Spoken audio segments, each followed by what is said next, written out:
ഈ വീഡിയോയുടെ തുടക്കത്തിൽ എനിക്കൊരു കാര്യം ഇൻസിഡൻറ്റ് പറയാനുണ്ട്.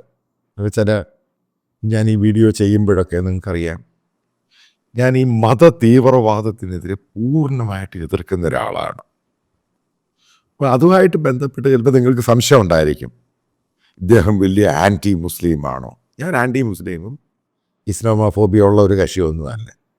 എന്നെ അറിയാവുന്നവർക്കറിയാം. എനിക്കതിന് നിങ്ങളുടെ സർട്ടിഫിക്കറ്റ് ഒന്നും വേണ്ട. എനിക്ക് തോന്നുന്നില്ല ഞാൻ ഇന്ന് വരെ നിങ്ങളോട് പറഞ്ഞിട്ടുണ്ട് എൻ്റെ ചാനൽ സബ്സ്ക്രൈബ് ചെയ്യുക. ഞാൻ പറഞ്ഞിട്ടൊന്നുമില്ല. നിങ്ങൾ കണ്ടില്ല, എനിക്കൊരു കോപ്പമൊന്നുമില്ലെന്നേ. സിമ്പിൾ. കോട്ടയംകാരൻ്റെ ഭാഷ പറയത്തില്ലേ, അതുപോലെയാണ് സംഭവം. എൻ്റെ റീസൺ എന്ന് പറയുന്നത്, ഞാൻ ഈ കമൻറ്റ് ചെയ്യാൻ പറയുന്നതിൻ്റെ കാര്യം എന്ന് പറയുന്നത്, ഇപ്പോൾ എനിക്ക് മനസ്സിലായി എൻ്റെ ചാനൽ കാണാൻ ആളുകൾ ചാനൽ കാണുന്നുണ്ട്, അതിനെ സീരിയസ് ആയിട്ട് കാണുന്നുണ്ട്. അപ്പം നിങ്ങൾ അതിൻ്റെ അകത്ത് ഇടുന്ന കമൻറ്റ്, അപ്പം അതനുസരിച്ച് എനിക്ക് എൻ്റെ തെറ്റുകൾ തിരുത്തണം. കാരണം ഞാൻ എൻ്റെ അകത്ത് തെറ്റ് വന്നിട്ടുണ്ടെങ്കിൽ തെറ്റ് തിരുത്തണം. എവിടെയാണ് എൻ്റെ പാളിച്ച ഉണ്ടായത് എനിക്കത് തിരുത്തണം. കാരണം ഞാൻ ക്രെഡിബിളായിട്ട് പഠിച്ച വേർഷനായിട്ടാണ് ഇത് പറയുന്നത്. കാരണം ഞാനിത് മുമ്പ് ഈ ടെലിപ്രോംപ്റ്ററും ഇതും വെച്ചൊന്നുമല്ല ഞാൻ സംസാരിക്കുന്നത്. ഞാൻ വളരെ ഫ്രീ ആയിട്ട് ഓപ്പണായിട്ട് കാര്യങ്ങൾ പഠിച്ച് മനസ്സിലാക്കിയ ശേഷമാണ് ഡെലിവർ ചെയ്യുന്നത്. എൻ്റെ വായിക്കാതെ ചില വാക്കുകളൊക്കെ തെറ്റായിട്ട് വരാം. കാരണം ഞാനിത് മനപ്പാടവും കാണാപ്പാടവും ഈ പറയുന്ന കോപ്പി സ്റ്റൈലും സ്റ്റീരിയോ ടൈപ്പും എന്നല്ല പറയുന്നത്. ഒരു യൂഷ്വൽ ടോക്ക്, ഒരു ചിറ്റ് ചാറ്റ്, ആ രീതിയിൽ ഇങ്ങനെ ക്യാമറയുടെ ഉപയോഗിച്ച് പറയുന്നത്, ഇതാണ് സംഭവം. അപ്പോൾ അതുമായിട്ട് ബന്ധപ്പെട്ട് ഈ ക്രിസംഗി ടോക്കിൽ ഞാൻ ഒരു കാര്യം പറയാം. ഞാൻ ഈ ജനിച്ച് വളർന്നതൊക്കെ പത്തനാപുരം എന്ന് പറഞ്ഞ് കൊല്ലം ജില്ലയിൽ പത്തനംതിട്ട ജില്ലയോട് അടുത്ത് കിടക്കുന്നൊരു ഭാഗത്താണ്. ഒരു ചെറിയ മലയോര പ്രദേശമാണ്. അവിടെ ഏറ്റവും കൂടുതൽ ഭൂരിപക്ഷം ഹിന്ദുക്കളാണെങ്കിലും അവിടെ മുസ്ലിംസും ക്രിസ്ത്യൻസും ഒരേപോലെയാണ് എല്ലാവരും. എൻ്റെ വീടിൻ്റെ തൊട്ടപ്പുറത്ത് മുസ്ലിംസുണ്ട്, അപ്പുറത്ത് ഹിന്ദുക്കളുണ്ട്, നായേഴ്സുണ്ട്, അപ്പുറത്ത് മുസ്ലിം പള്ളിയുണ്ട്. ഞങ്ങൾക്ക് ഈ ചന്ദനക്കുടം എന്ന് പറയുന്നൊരു ഫെസ്റ്റിവലുണ്ട്, അതാണ് മുസ്ലിംസിൻ്റെ. അപ്പോൾ അതിനകത്ത് ഞങ്ങൾ ഈ പറയുന്ന എല്ലാവരും വീട്ടുകാരും നാട്ടുകാരും ഒക്കെ പോകുന്ന സംഭവം ഇന്നതില്ല. അത് അവിടെയുള്ള പള്ളിപ്പെരുന്നാൾ ഞങ്ങളെല്ലാം ഒരുമിച്ചാണ് പങ്കെടുക്കുന്നത്. അപ്പോഴൊന്നും ഞങ്ങൾക്ക് അറിയത്തില്ല ബേസിക്കലി എന്താണ് ഈ മുസ്ലിം, എന്താണ് ഹിന്ദു, എന്താണ് ഈ ക്രിസ്ത്യൻ കോപ്പം, ഞങ്ങൾക്ക് അറിയത്തില്ല. അതായത് കോളേജിൽ ഞാൻ പഠിക്കുന്നതിനും വരെ ഈ സംഭവത്തെപ്പറ്റി യാതൊരു ധാരണയും ഞങ്ങളെല്ലാം. ഇപ്പം കോളേജിൽ പഠിച്ചുകൊണ്ടിരുന്നപ്പോൾ ഞാൻ ആക്റ്റീവായിട്ട് KSU പൊളിറ്റിക്സിലുണ്ടായിരുന്നു. അപ്പോൾ എൻ്റെ ഏറ്റവും കൂടുതൽ സുഹൃത്തുക്കളുള്ളത് SFIയിലായിരുന്നു, പിന്നെ ABVPയിലായിരുന്നു. ക്യാമ്പസിനകത്തൊക്കെ ഞങ്ങൾ ഭയങ്കര സംഭവമൊക്കെയാണ്, പക്ഷെ പുറത്തിറങ്ങിയാൽ ഞങ്ങൾ ഭയങ്കര ഫ്രണ്ട്സാണ്, ഒരുമിച്ചിരുന്ന്. അതായത് അപ്പുറത്ത് വാറ്റടിക്കാൻ പോകും, അതേപോലെ തന്നെ പാലാഴി ബാറിൽ, ആൻ്റണീസ് ബാറിൽ വെള്ളം അടിക്കാൻ പോകും. അപ്പോൾ ആ ഒരു കോർഡിയൽ ആയിട്ട് റിലേഷൻഷിപ്പായി. അപ്പം അതിനകത്ത് ഞങ്ങൾക്ക് ഈ ജാതി മത സംഭവം ഒന്നുമില്ല. കാരണം ഞാൻ വളർന്നു വന്ന ഒരു സാഹചര്യം, അത് എനിക്ക് ആ പത്തനാപുരം തന്നെ ഏറ്റവും വലിയ, എൻ്റെ ലൈഫിൽ കിട്ടിയ ഏറ്റവും വലിയ കോൺട്രിബ്യൂഷനാണ്. പിന്നീട് ഞാൻ ഒന്ന് രണ്ട് പേരുടെ പേരെടുത്ത് പറയാം. ഒരു നൈജു എന്നും പറഞ്ഞുകൊണ്ട് എൻ്റെ വീട്ടിൽ നിന്ന് ഏകദേശം എടത്തറ വരെ പോകുന്ന ദൂരത്തിൽ, അവിടെയാണ് അവന് ആദ്യം സമയത്ത് മെഡിക്കൽ സ്റ്റോറിലുണ്ട്. എൻ്റെ ജൂനിയറായിട്ട് കോളേജ് പഠിച്ചത്. അപ്പം ആദ്യം KSUകാരനായിരുന്നു, ഒരു ചെറിയ ആർട്ടിസ്റ്റൊക്കെയാണ്. പിന്നീട് ഞാൻ ഡൽഹിയിലൊക്കെ തെഹൽക്ക കഴിഞ്ഞ് തിരിച്ചു വരുന്ന സമയത്ത്, അതായത് തെഹൽക്കയിൽ ഒരു ചെറിയ സ്റ്റാറായിട്ടൊക്കെ നിൽക്കുന്ന സമയത്ത്, അതായത് ഞാൻ സുഡാപ്പികളോട് പറയുന്നൊരു കാര്യമുണ്ട്, മനസ്സിലാക്കുക, നീയൊക്കെ മൂക്കളെ ഒലിപ്പിച്ച് വരമ്പത്ത് ഓടി നടന്ന സമയത്ത്, നീ ഇപ്പോഴല്ലേ സുഡാപ്പി മീഡിയ ഒക്കെ കാണുന്നത്, അന്ന് ഞാൻ ഡൽഹിയിൽ ഒരു ചെറിയ സ്റ്റാറാണ്, മനസ്സിലാക്കുക. ഇപ്പോഴാണ് നിങ്ങൾക്ക് എന്നെ അറിയാവുന്നത്. അല്ലാതെ നിങ്ങൾ ഉദ്ദേശിക്കുന്ന പോലെ ഈ പറഞ്ഞ യൂട്യൂബിൽ കൂടെ ഒന്നുമല്ല. അന്ന് എന്നും ഈ സോഷ്യൽ മീഡിയ ഒന്നും അതിനൊക്കെ മുമ്പ് ഞാനന്ന് സ്റ്റാറാണ് ഡൽഹിയിൽ. ഓക്കെ, കാരണം ഹൈലി ക്രെഡിബിൾ ആയിട്ടുള്ള ജേർണലിസ്റ്റാണ് ഡൽഹിയിൽ. നിങ്ങൾ ഉദ്ദേശിക്കുന്ന മലയാളത്തിലെ ജേർണലിസ്റ്റ് പോലൊന്നും അല്ല. ഓക്കെ, അവന്മാർക്ക് എന്നോട് ഭയങ്കര അസൂയ. കാരണം അവന്മാർക്ക് ഇത് എവിടെ എത്താൻ പറ്റിയില്ല. ഞാൻ അപ്പോഴേ ഇംഗ്ലീഷ് മീഡിയം ചാടി ഞാൻ എൻ്റെ രീതിയിലോട്ട് പോയി. അപ്പം അതിൻ്റെ അസൂയെല്ലാം വിട്ടാസിനും പൊട്ടാസിനും ഒക്കെ ഉണ്ട്. ഞാൻ ഇവന്മാരെയൊന്നും മൈൻഡ് പോലും ചെയ്തില്ല. കാരണം എൻ്റെ ചെറുപ്രായത്തിൽ തന്നെ ഞാൻ എഡിറ്ററായത്, അത് നാഷണൽ മീഡിയയിൽ. അപ്പം ഞാൻ ഒരു ചെറിയ സ്റ്റാറായിരുന്നു. അപ്പം പറയാൻ പോകുന്ന സമയം, അപ്പം ആ സമയത്ത് ഞാൻ നാട്ടിൽ വന്ന സമയത്ത് ഈ നൈജു അവനൊരു റബ്ബർ കടയിട്ട് അവൻ്റെ ഒരു ബന്ധുവായിട്ട് ചേർന്ന് കലഞ്ഞൊരു റബ്ബർ കടയിട്ട് അവനോട് കച്ചവടമൊക്കെ നടത്തും. അപ്പോൾ ഞാൻ നാട്ടിൽ വരുന്ന സമയത്ത് വേറെ വലിയ സുഹൃത്തുക്കളൊന്നുമില്ല, അവൻ മാത്രമേ ഉള്ളൂ. പലരും പല ഭാഗത്തായിട്ട് പോയേക്കും ലോകത്തിൻ്റെ. പിന്നെ ഇവിടെ ഒരു ലത്തീഫുണ്ട്, ഒരു സതീശനുണ്ട്. അപ്പം അവരുടെ കൂടെയൊക്കെ വന്നിട്ട് റെഞ്ചിയുണ്ട്, അവൻ മരിച്ചുപോയി. അപ്പം അവരുടെ കൂടെ വന്നിരിക്കും, വൈകുന്നേരം 2 സ്മോളൊക്കെ അടിക്കും, തിരിച്ചു പോകും. അപ്പോൾ ഈ നൈജുവിൻ്റെ കടയിൽ ഞാൻ വൈകുന്നേരം നടന്ന് എൻ്റെ വീടിൻ്റെ അതുവഴി തെക്കേക്കര വഴി പോയി നടന്ന് അവൻ്റെ കടയിൽ പോയിരിക്കും. അവൻ്റെ ചായയൊക്കെ ഓർഡർ ചെയ്യും, വർത്തമാനമൊക്കെ പറയും. അപ്പോൾ ഒരു ദിവസം ഞാൻ ഡൽഹിയിൽ പോയി തിരിച്ചു വന്നിട്ട് എന്നോട് ഫോൺ ചെയ്തു പറയാം, അവൻ്റെ കട, റബ്ബർ കട തീ വെച്ചു. ഞാൻ പറയാം, ആരാണ് തീ വെച്ച്? അവൻ്റെ ഫാമിലിയായിട്ട് നടത്തില്ല, കാരണം അവൻ്റെ ബന്ധുക്കളും അവൻ്റെ അപ്പൻ്റെ അനിയൻ്റെ മകനുമായിട്ട് ചേർന്ന് നടത്തുന്ന ഒരു റബ്ബർ കടയാണ്, റബ്ബർ വാങ്ങുന്ന കട. അത് അവിടെയുള്ള RSSകാരാണ് അത് തീ വെച്ചത്. ഉണ്ടായ സംഭവം സൈബർ ഷോക്ക്. ഞാൻ പറയും, എന്തിനാ തീ വെച്ചേ? അതായത് ഞാൻ തെഹൽക്കയിലുള്ള മാത്യു സാമുൽ BJPക്കെതിരെ സ്റ്റോർ ചെയ്തു, ഞാൻ അവിടെ വന്നിരിക്കുന്ന കടയാണ്, അതിൻ്റെ പേരിലാണ് അവരാ കട തീ വെച്ചത്. അവൻ എന്നോട് പറഞ്ഞു. അപ്പം എനിക്ക് സംശയം, എന്തുവാണ് സംഭവം? അപ്പം ഞാൻ പോലീസുമായിട്ട് അന്നവിടെ ഇരിപ്പുണ്ടായിരുന്ന പത്തനംതിട്ട SP ആയിട്ടും എനിക്കൊന്ന് ജേക്കബ് പുന്നു സാറെന്ന് DGP ആണെന്ന് തോന്നുന്നു, ADGP ഇൻ്റലിജൻസ് എങ്ങാണ്ടാണെന്ന് തോന്നുന്നു, പുള്ളിയായിട്ട് സംസാരിച്ചു. പറഞ്ഞു അങ്ങനൊന്നും ഉണ്ടായിട്ടില്ലെന്ന് പറഞ്ഞു. അങ്ങനൊന്നും അല്ല സംഭവം, ഇത് വേറെ എന്തോ സംഭവമാണ്. അവർ സംശയിക്കുന്നത് ഇൻഷുറൻസ് അടിച്ചു മാറ്റാൻ വേണ്ടി ചെയ്ത പരിപാടിയാണെന്ന്. ഇവൻ്റെ ബന്ധുവായിട്ട് ഞാൻ പറഞ്ഞു, അവരിതിനെപ്പറ്റി അന്വേഷിക്കുക, അവിടെ അത് യാതൊരു പ്രശ്നവുമില്ല. അതിനുശേഷം ഇവരുടെയൊക്കെ ഒരു ഫ്രണ്ടുണ്ട്, കാരണം ഇവരുടെ ഫ്രണ്ടല്ല, ഇവരുടെ ബന്ധുവുണ്ട്.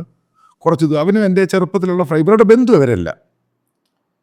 അപ്പോഴ് പിന്നീട് ഇവൻ്റെ ബന്ധു, ഞാനിതിനെപ്പറ്റി അന്വേഷിക്കാൻ തുടങ്ങി, എന്താണ് ഇതിൻ്റെ പറയുക. അപ്പോൾ ഇപ്പോൾ എൻ്റെ കൂടെ ജൂനിയറായിട്ട് കോളേജ് പഠിച്ച ചില ആൾക്കാരൊക്കെ RSSൻ്റെ BJPയുടെ ഈ യുവ മോർച്ചയുടെ ഒക്കെ നേതാക്കളാണ്.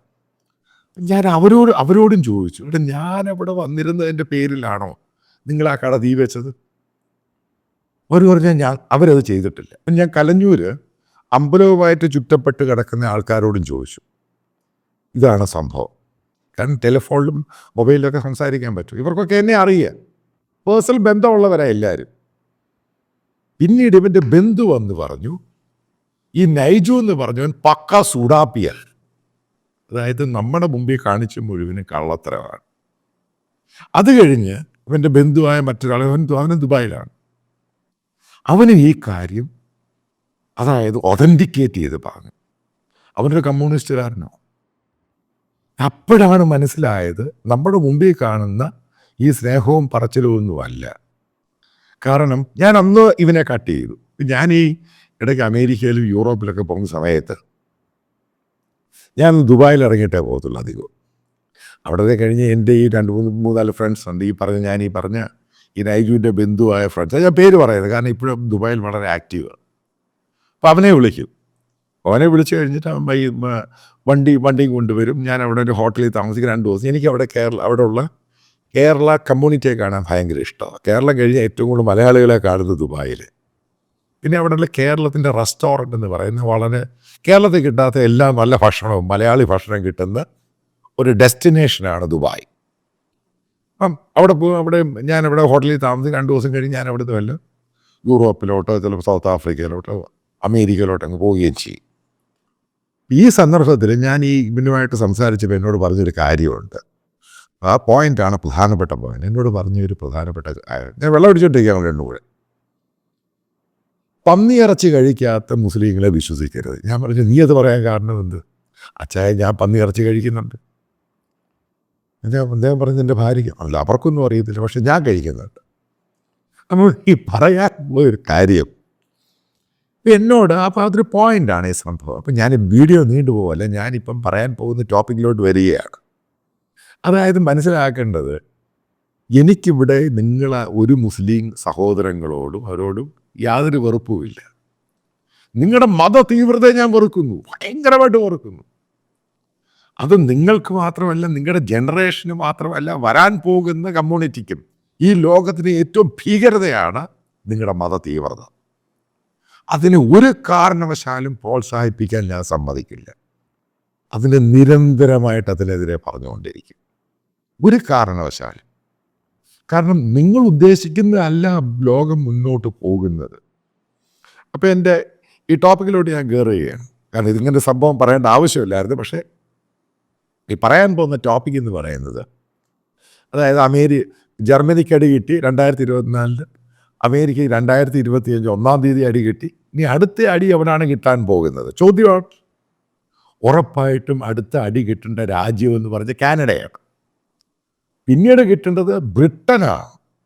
പിന്നീട് കിട്ടേണ്ടത് ഓസ്ട്രേലിയക്കാണ്. എന്താണ് ഈ രാജ്യങ്ങൾ ചെയ്യുന്ന ഏറ്റവും വലിയ തെറ്റ്? അതായത് മനസ്സിലാക്കേണ്ട പോയിന്റ്, അവിടെ നിങ്ങൾ സമാധാനപ്രിയരായിട്ടുള്ള നോർമലായിട്ടുള്ള മുസ്ലിം വിശ്വാസികളെ നിങ്ങൾ കയറ്റിക്കോളൂ, ഒരു പ്രശ്നമില്ല. പക്ഷേ ഈ രാജ്യങ്ങളെല്ലാം തന്നെ അവിടെ എക്സ്ട്രീമിസത്തെ അതിനെ ഫെസിലിറ്റേറ്റ് ചെയ്യുന്ന ഗവൺമെൻറ് പോളിസീസാണ് കൊണ്ടുവരുന്നത്. പ്രത്യേകിച്ച് അവിടെ കാനഡ ഭരിക്കുന്ന ജസ്റ്റിൻ ട്രൂഡോ, ആൽബനീസ്, അതായത് ഓസ്ട്രേലിയ ഭരിക്കുന്ന ആൽബനീസ്, മറ്റൊരു സോഷ്യലിസ്റ്റ് ലേബർ പാർട്ടിയുടെ നേതാവായ കീത്ത് സ്റ്റേമർ, അദ്ദേഹം ഭരിക്കുന്ന ബ്രിട്ടൻ. അതായത് ഇതേപോലെ, കാരണം ഇവിടൊക്കെ മലയാളികളുണ്ട്, കാരണം മലയാളികൾ ഏറ്റവും കൂടുതൽ പോകുന്ന സംഭവമാണ്. എന്താണ് ഈ രാജ്യങ്ങൾ ചെയ്യുന്ന തെറ്റ്?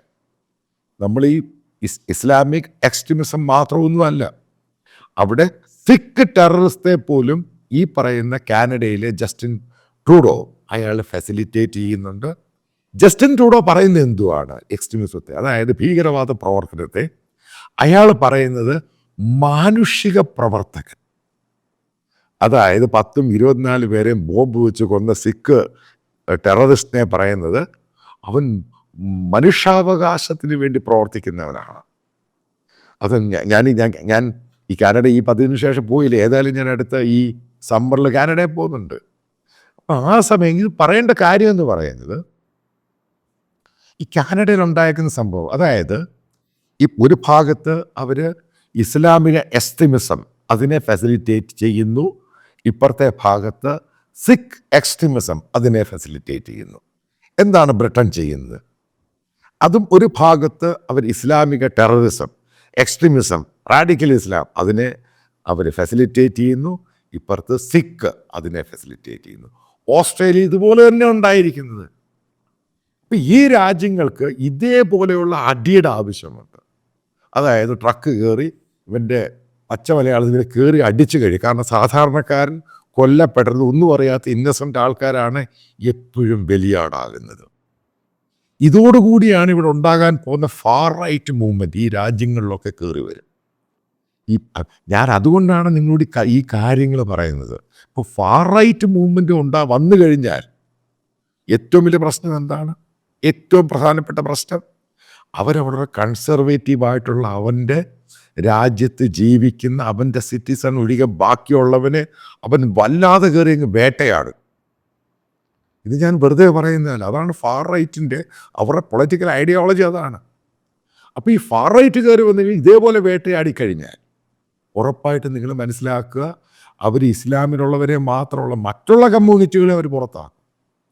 കാരണം അതാണ് ഞാൻ ഈ പറയുന്നത്, ഈ രാജ്യങ്ങളിലെ ലിബറലായിട്ടുള്ള പൊളിറ്റിക്കൽ ലീഡേഴ്സ് ഇങ്ങനെയുള്ള ഫ്ലെക്സിബിലിറ്റി കൊടുക്കുമ്പോൾ ഉണ്ടാകാൻ പോകും. കാരണം ഇതേപോലെ അറ്റാക്ക് കയറി അടിക്കും. കാരണം ഇതിൻ്റെ അകത്ത് ഞാൻ ഈ പറയുന്ന പ്രധാനപ്പെട്ട പോയിന്റ്, അത് ഇസ്ലാമിക സഹോദരന്മാരും കൂടെ മനസ്സിലാക്കുക. എവിടെയോ നിങ്ങൾക്ക് പിഴച്ചു. ആ പിഴച്ചത് എന്താണെന്ന് എനിക്കറിയും, കാരണം ഞാൻ ഇതിനെപ്പറ്റി കാര്യമായിട്ട് പഠിച്ചുകൊണ്ടിരിക്കുക. ഒരു നോർമൽ ഇസ്ലാം വിശ്വാസി ശരിക്കും ഈ പറയുന്ന നിങ്ങളുടെ കിതാബ് വായിച്ചു കഴിഞ്ഞാൽ അവൻ നോർമൽ അല്ലാതായി മാറി. ഇത് എൻ്റെ മാത്രമല്ല, ലോകത്ത് മുഴുവൻ നടക്കുന്നൊരു പഠനമാണ്. അവൻ അബ്നോർമലായി കഴിയുമ്പോൾ പിന്നെ അവൻ ചെയ്യുന്നത് ഈ ലോകത്തിലെ ഏറ്റവും വലിയ നാശകാരിയായി മാറുവാണ്. അതാണ് ഈ പറയുന്ന ഷംദുൽ അൽ ജബ്ബാർ, അയാളുടെ ചരിത്രവുമായി ബന്ധപ്പെട്ട ലൂസിയാനയിൽ നടന്ന അറ്റാക്ക്. നിങ്ങൾ ഓരോ ഇൻസിഡൻറ്റ് എടുത്തു നോക്കുക. കാരണം ഓരോന്നുമായിട്ട് ബന്ധപ്പെട്ട് ഇപ്പോൾ ഫ്രാൻസിൽ നടന്ന സംഭവം, അതായത് ഫ്രഞ്ച് ടീച്ചർ സാമുവൽ പാറ്റി, അയാളെ എന്തിനാണ് കൊന്നത്? അതുമായിട്ട് പഠിച്ച ചാർജ് ഷീറ്റ്. ഈ കൊന്നവനെ അറിയത്തില്ല ബേസിക്കലി എന്തിനു വേണ്ടിയോ. കാരണം അവൻ പറയുന്നത് ഇസ്ലാമിന് വേണ്ടിയാണ് അവൻ ചെയ്തത്, എന്നാലേ അവന് സ്വർഗത്തിൽ പോകാൻ പറ്റൂ. ഇതാണ് ലോകത്തിൽ പലപ്പോഴും പല ഇൻവെസ്റ്റിഗേറ്റിംഗ് ഏജൻസിയും ഫെയർ ട്രയൽ നടത്തുകയും തെളിയുന്ന കാര്യം എന്തോ ശരിക്കും എന്തോ കാര്യമായിട്ട് പ്രശ്നമുണ്ട്. അതാണ് ഈ പറയുന്ന നമ്മൾ അമേരിക്കയിലെ കേസ് എടുക്കുമ്പോൾ അയാൾ അത്രയും നാളും കുഴപ്പമില്ലാത്ത മനുഷ്യൻ, അത് അയാളുടെ ബ്രദറാണ് പറയുന്നത്. ഇതിനകത്ത് റാഡിക്കലിലോട്ട് പോവുകയും കൂടുതൽ അതിനെപ്പറ്റി പഠിക്കുകയും ചെയ്തപ്പോൾ പെട്ടെന്ന് IS കാരനായിട്ട് വരുന്നു. സെയിമാണ് San Bernardino Sadiq, Pakistani origin, അവിടെ താമസിക്കുന്ന അമേരിക്കയിൽ ബോൺ ആൻഡ് ബോട്ടം, അവനും ചെയ്തത് തന്നെയാണ്. ഇതാണ് ഈ പ്രശ്നം. ഇപ്പം ഇതിനെപ്പറ്റി ഞാൻ തുറന്ന് നിങ്ങളോട് പറയുമ്പോൾ, അതായത് സുഡാപ്പികളാണെങ്കിൽ ഇസ്ലാമിക എന്നെ അറിയാവുന്നവരാണെങ്കിൽ അറിയാത്തവരല്ലെങ്കിൽ കേൾക്കുന്നവർ, പ്രത്യേകിച്ച് അതിനെ പിന്തുണയ്ക്കുന്ന സാദിഖലിയാണെങ്കിലും മുനീറാണെങ്കിലും ഇവർ മനസ്സിലാക്കേണ്ടത് നിങ്ങൾക്ക് എന്തോ കാര്യമായിട്ട് പ്രശ്നമുണ്ട്. നിങ്ങൾക്ക് മറ്റുള്ളവരെ അക്സെപ്റ്റ് ചെയ്യാൻ പറ്റുന്നില്ല. എന്താണ് അതിൻ്റെ പ്രശ്നം? അവിടെയാണ് ഇന്തോനേഷ്യ കണ്ടുപിടിക്കേണ്ട. ഈ രാജ്യങ്ങളൊക്കെ എന്താണ് ഇന്തോനേഷ്യ ചെയ്തത്? അവർക്ക് ബാലി ബോംബിംഗ് ആണ് പ്രശ്നം. ബാലി ബോംബിങ്ങിന് ശേഷം എത്രയോ പേര് മരിച്ചു. അതിനുശേഷമാണ് ആ രാജ്യത്ത് സുപ്രധാനമായ തീരുമാനമുണ്ടായത്. കാഫിർ എന്ന് പറഞ്ഞ വാക്ക് മാറ്റണം, മറ്റുള്ള മതക്കാരെ റെസ്പെക്റ്റ് ചെയ്യാൻ പഠിക്കണം. എന്നിട്ട് അവർ ആദ്യം റിക്വസ്റ്റ് ചെയ്ത ആരോടാണ്? Saudi Arabia. എന്താ അവർ പറഞ്ഞത്? ഇവിടെ വരുന്ന, അതായത് സലഫികൾക്കും വഹാബികൾക്കും ഇവിടെ വരുന്ന ഫണ്ട് നിങ്ങൾ നിർത്തണം.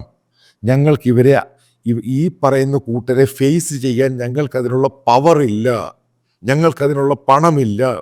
അതുകൊണ്ട് നിങ്ങളത് നിർത്തുവാണെങ്കിൽ ഞങ്ങളത് റിഫോംസിന് ഈ രാജ്യത്ത് തയ്യാറാണ്. അങ്ങനെയാണ് മുഹമ്മദ് ബിൻ സൽമാൻ ആ രാജ്യത്തു നിന്ന്, അതായത് സൗദി അറേബ്യയിൽ നിന്നും വഹാബികളെ സലഫികളെ ഓടിക്കുന്നത്. ഇതാണ് ചരിത്രം.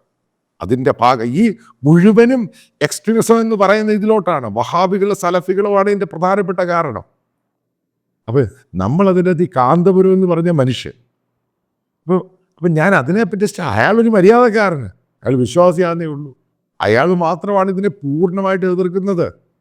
ഈ സമസ്തയ്ക്കകത്ത് കയറിയിരിക്കുന്ന മുഴുവനും വർഗീയ മതഭ്രാന്തന്മാരാണ്. കാരണം ഈ നമ്മുടെ ഈ ഉസ്താദിൻ്റെ, അഥവാ ഈ കാന്തപുരത്തിൻ്റെ പ്രശ്നം, അയാളെ തുപ്പുമ്പോൾ അവിടെ വെള്ളം വരണം, അവളെ കുത്തുമ്പോൾ വെള്ളം, പുള്ളി മിറക്കിൾസിൻ്റെ ആളാണ്. സൂഫിസം ഇതൊക്കെ പറയും. പക്ഷേ ഇത് എക്സ്ട്രീമായിട്ട് വഹാബിസം, ഞാനിതിനെപ്പറ്റി ഇപ്പോൾ വായിച്ച് ശരിക്കും പഠിച്ചുകൊണ്ടിരിക്കുക. എന്താണ് ഈ പ്രശ്നം? അതിലോട്ട് പോകുമ്പോഴാണ് ഇതിൻ്റെ പ്രശ്നം ഉണ്ടാകുന്നത്. എവിടെയാണ് ബ്രേക്ക് ചെയ്യേണ്ടത്, സ്റ്റോപ്പ് ചെയ്യേണ്ടത്, അവിടെ വെച്ച് സ്റ്റോപ്പ് ചെയ്തതാണ്. അതാണ് ഞാൻ ഇപ്പോഴും പറയുന്നത്. ഞാൻ ഉൾപ്പെടെ ഞാനൊരു റീസണബിൾ ബിലീവറാണ്. അന്ധമായിട്ട് ഞാൻ ഒരു കുന്തത്തെ വിശ്വസിക്കത്തില്ല. വിശ്വസിക്കാത്തതിൻ്റെ കാര്യം, അന്ധമായിട്ട് വിശ്വസിച്ചാൽ ഞാൻ ഈ ലോകത്തിലെ ഏറ്റവും വൃത്തികെട്ടവനും മോശപ്പെട്ടവനുമായി മാറും. അതാണ് മനുഷ്യനെ പഠിപ്പിക്കുന്ന ഏറ്റവും നമ്പർ 1 ഫിലോസഫി. അവൻ അറിഞ്ഞ് റീസണബിളായിട്ട്. ഈശ്വരൻ, ദൈവം നമുക്ക് ബുദ്ധി തന്നിട്ടുണ്ട്. ആ ബുദ്ധി യുക്തിപരമായിട്ട് ഉപയോഗിക്കാൻ നമ്മൾ പഠിക്കണം. നിങ്ങളിപ്പം പറയുന്നു 72 ഹൂറിമാർ അവരുണ്ട്, മദ്യപ്പുഴയുണ്ട്, അതിനുവേണ്ടി പൊട്ടിത്തെറിക്കുന്നു എന്ന് പറയുന്നവനെ, അത് ഏത് പുസ്തകത്തിൽ പറയുന്നു? അതിനെ പൂർണ്ണമായിട്ട് ഇഗ്നോർ ചെയ്യാൻ പഠിക്കണം. അതാണ് ഈശ്വരനും അള്ളയാണെങ്കിലും ദൈവമാണെങ്കിലും നിങ്ങൾക്കും തന്നിരിക്കുന്ന ബുദ്ധി. അതാണ് യുക്തി.